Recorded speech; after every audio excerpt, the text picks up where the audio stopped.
Continuing our discussion on the geopotential height, we were starting with this hydrostatic balance. We just did some simple manipulations to end up with a relation between height, pressure, and the scale height. Scale height minus RT over G, the E-folding depth, right? So let's take this a little bit further. We can integrate the hydrostatic balance to write pressure at any height in terms of the surface pressure and the height where we are and the scale height, right? We had done this before in the last chapter, or one of the previous chapters, chapter 3, and we can invert this and just express the height now in terms of the scale height, so the geometric height in terms of the scale height and the pressure ratio at the location at that height and the surface pressure. So this is obviously non-dimensional, so it's a fraction of the scale height, right? What does that give us? We can look at height, scale height again in terms of temperature and integrate the equation we wrote for Z as a function of P. So you can integrate this dz dp equals minus RT over GP, which is just our hydrostatic balance. You are very comfortable with it by now, I'm sure. So ZP, height of any particular pressure surface, is R times P to PS of the integrand is T over G dP over P, right? What did we do? We basically reversed the direction of integral and took out the negative, right? So because pressure decreases from the surface up, so you can go from up to down, low pressure to high pressure, so from a particular pressure surface to the surface, okay? What does this say? Basically it says that height as a function of pressure depends on the temperature of the atmosphere below, from the surface to that height.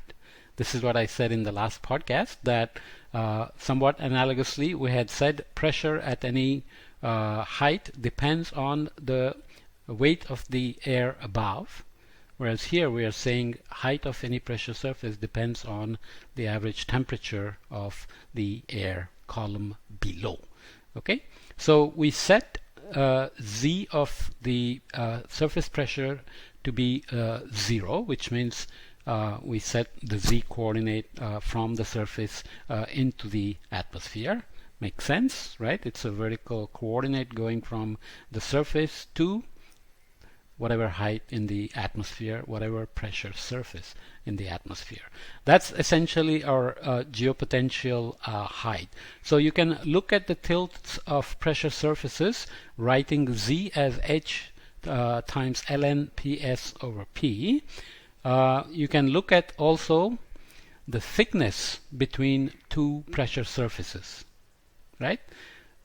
So you can look at thickness of a particular layer as between 1 kilometer and 2 kilometer, let's say. But when you do pressure surfaces, pressure as a coordinate, you would want to understand the height or the thickness of a pressure surface, let's say between P1 and P2.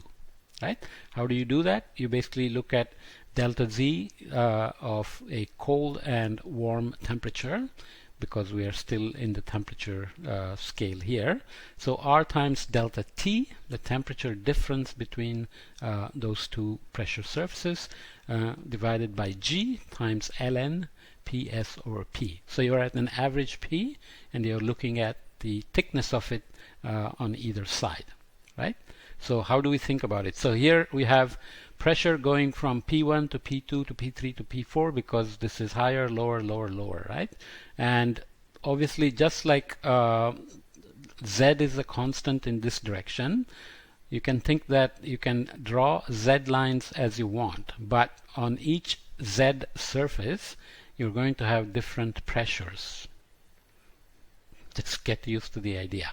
So Z as a function of P is R times P to PS integral of T over G dP over P. So atmospheric temperature is going to be critical in this case.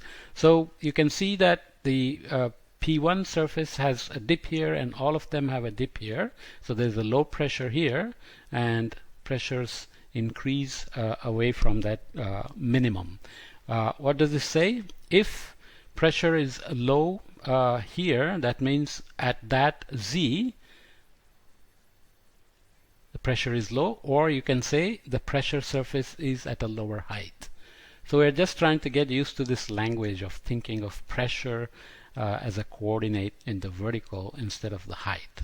Okay, why do we do that? Because this has some dynamic significance. Okay, dynamic height can be used to interpret weather, as we will see an example a little bit later on, and that is useful and to use as a pressure coordinate, to use pressure as a coordinate. One thing to remember is that G has been taken inside here and assume that it's constant because, as we said before, the variation of G with height is very small up to the lower stratosphere and in the stratosphere. If you go above into mesosphere, thermosphere, then variation of G is not so small anymore because you're getting quite far from a surface. So G does vary, which means in the regions that we're going to worry about, like mostly the troposphere, the difference between the actual height and the geopotential height is not going to be a lot.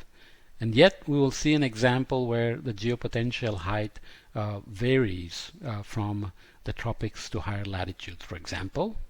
You would expect that because temperature drops off from the tropics to higher latitudes, and we saw that the tropopause drops off, so you can imagine that geopotential height also will drop off. Okay, so geopotential height is basically height of a constant pressure.